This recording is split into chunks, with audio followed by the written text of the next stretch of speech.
Welcome to the Lyfe podcast. You hear the knock. Guess who?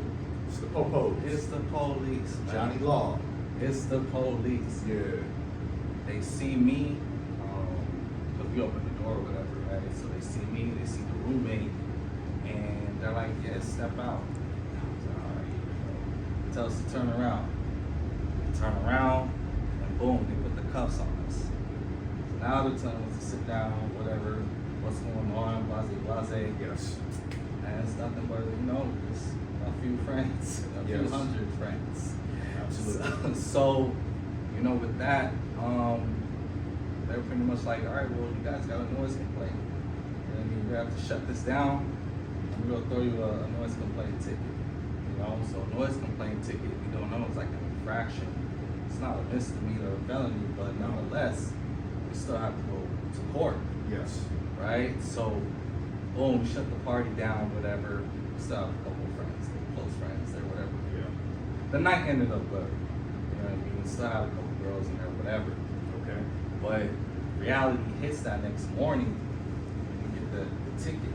So fast forward, we go to court, and this is why I was telling you the story about partying. It wasn't, this interview's not about partying, but I'm gonna tell you why I'm telling you this. Absolutely. When I step in front of the judge, when I go in the courtroom, I'm stepping in front of the judge, and I have counsel with me, obviously appointed by the courts. Public defender. Right? Yes. He's like, yo, you probably have to plead no contest with this. Just pay the fine. It's not a misdemeanor, it's not a felony.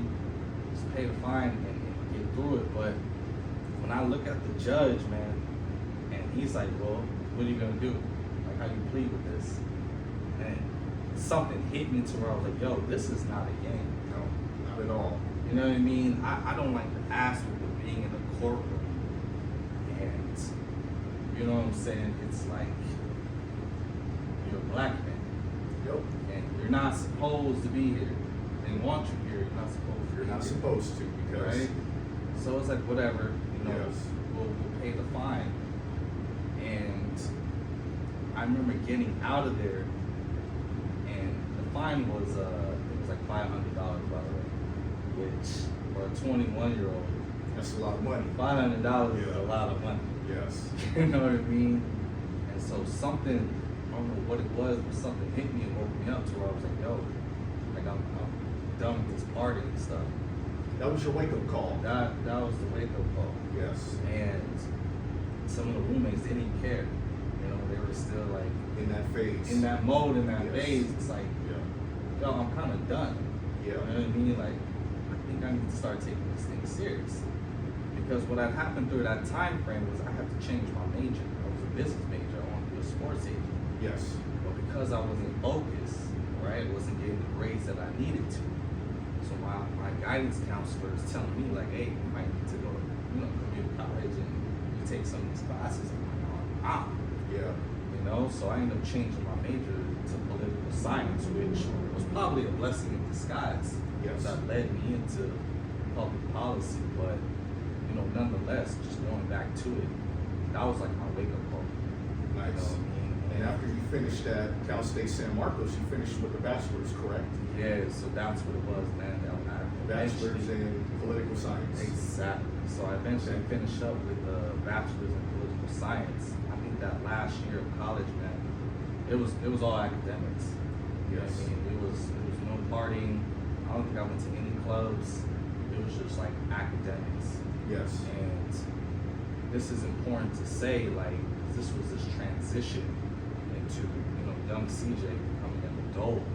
Yes. Where I remember picking up two classic books. One was Malcolm X, The Reinvention. Yes. And the other one was called The Rich and the Rest of Us. And so, during this whole time frame, like, my consciousness is growing. I'm understanding like where black people stand in America. I'm understanding like the economy, the government, right? Going into conspiracies, going into the rabbit hole. Yes. And I'm reading all of these books at the same time. Malcolm X, The Reinvention, where he got in trouble as a young man, right? Yes. He was able to turn his life around. So I was in that same mind state, you know what I what I mean? And so basically reading The Rich and the Rest of Us, you start understanding just how rich the rich really are. Yes. You know what I mean? You start realizing just how poor the poor really is.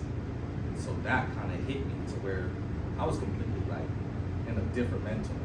I wasn't the same CJ that was partying and, wanted to just have fun and chase You women. were basically a more focused CJ. Completely. Yes.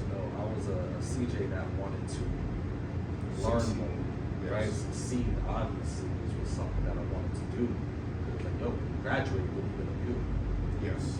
And so that last year, man, it was a whole phase in time, but man, I'm grateful for the experience. I don't take back anything, because that's what put me in the place that I needed to be. Yes. So chasing the women and putting homework to the side. And, Yes. you know what I mean? Inviting girls to the house, like all of that was just an experience that I feel like was necessary to get me to where I'm at today. Absolutely.